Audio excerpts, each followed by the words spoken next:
Hello everyone, Garrett Castleberry here, Program Director of Communication Media and Ethics at MacU and Chair of our ASAS, our Adult School of Arts and Sciences. I'm excited to talk to everyone about the COMM program, some shifts and changes we've seen in the last year and where we hope we're headed in the coming months and next year or 2 or 3 in the program. All right, well, we are amidst a season of updating our curriculum to provide some new initiatives for charting student progress.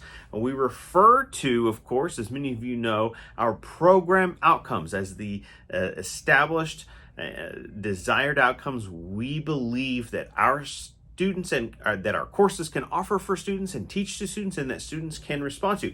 The assessment of those program outcomes are what we refer to as our student learning outcomes, or SLOs.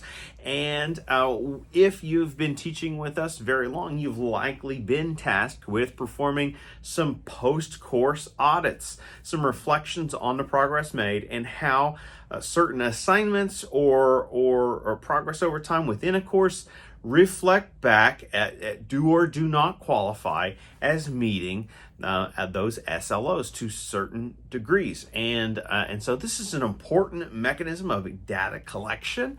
And for that reason, we want to continuously update our technological means for gathering the data, collecting, storing, utilizing, and ultimately analyzing it so that we can look for not only ways we're meeting our intended program outcomes, but also so that we can look for ways to enhance and innovate curriculum and the classroom experience to better align these principles. All right, and so part of that process is we've been partnering with Curriculum Services in the College of Adult and Graduate Studies, and Curriculum Services is helping us to install SLO measurement tools within COMM curriculum. Our goal has been to partner with them for a multi-year installation project, and I'm happy to report that we finally moved into the fully realized phase of complete installation this spring 2023 semester, and we are making progress to that end. So if you are accustomed to hearing from me,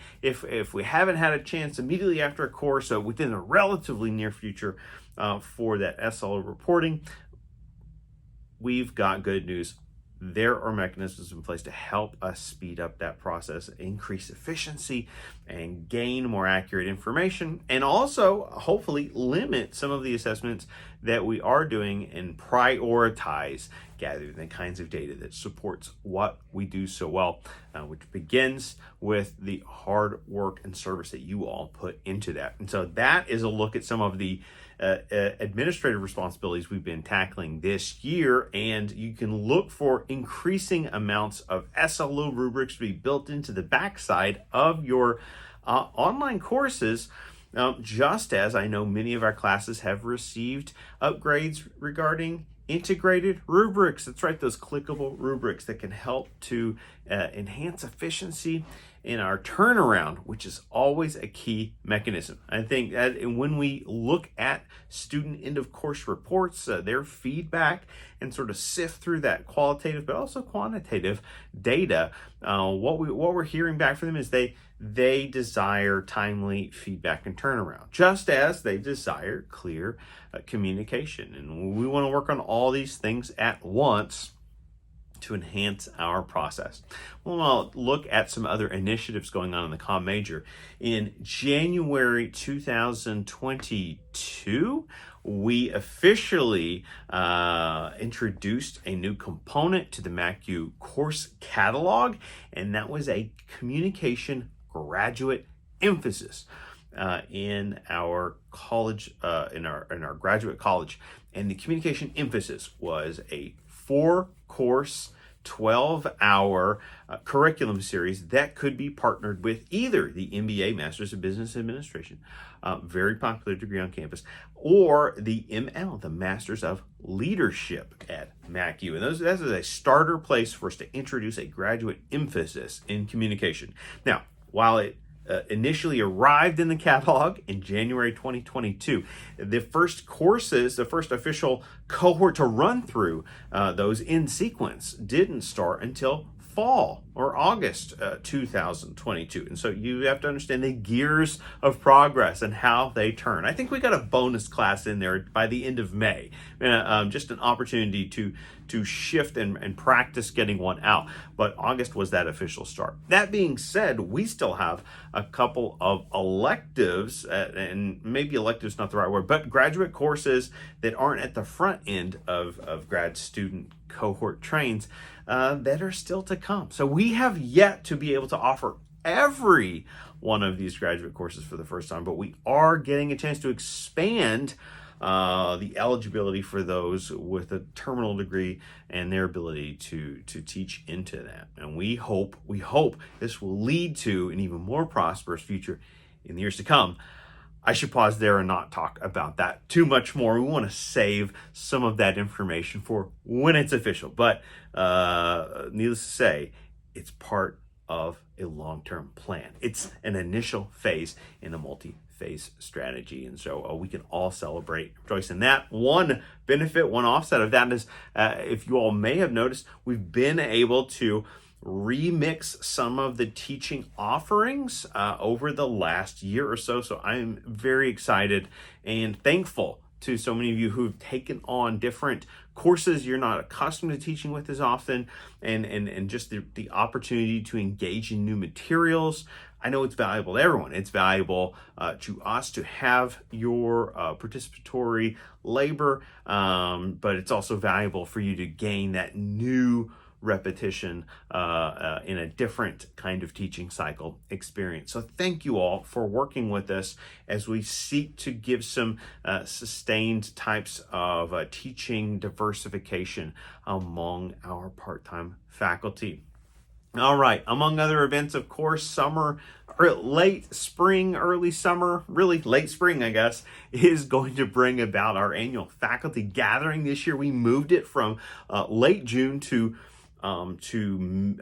May, about the third week of June to the third weekend of May, Saturday. And so we've been in preparations all semester long, getting that ready. Involvement in terms of registration has been wonderful. We're exceeding our COVID year, post-COVID numbers, and hope to be able to not only stabilize that, but continue to build and boost support in that way. All right. And so on ground, on campus, we've been fruitful in being able to bring in some new adjuncts and some part-time labor to aid and assist the program. And that's been great to have new faces, new voices here working with teaching our students. We're still looking for more, right? I think one of those complicated parts of operating with at a smaller university, right, where resources are limited, we see a lot of adjunct faculty in particular turnover. Because why? Because they're in a process and completing a process of credentialing, gaining new expertise, moving on to greater opportunities. And we want to celebrate that. We want to recognize that and value that experience. We want to be part of their growth process, which is very important. It was an important part of my story, and recognizing, learning how to gain more experiences while still in graduate school.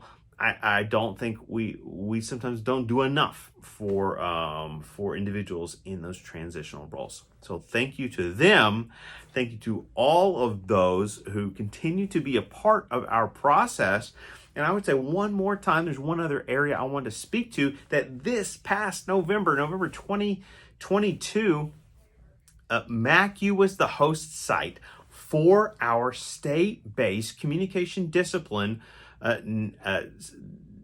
affiliated organization to the National Communication Association, NCA, through our regional association, Central States Communication Association, and that is the Oklahoma Speech, Theater, and Communication Association, OSTCA for short. I've been fortunate enough to serve as president now in back-to-back years, once as host and now as in a kind of outward ceremonial capacity. Very grateful for that.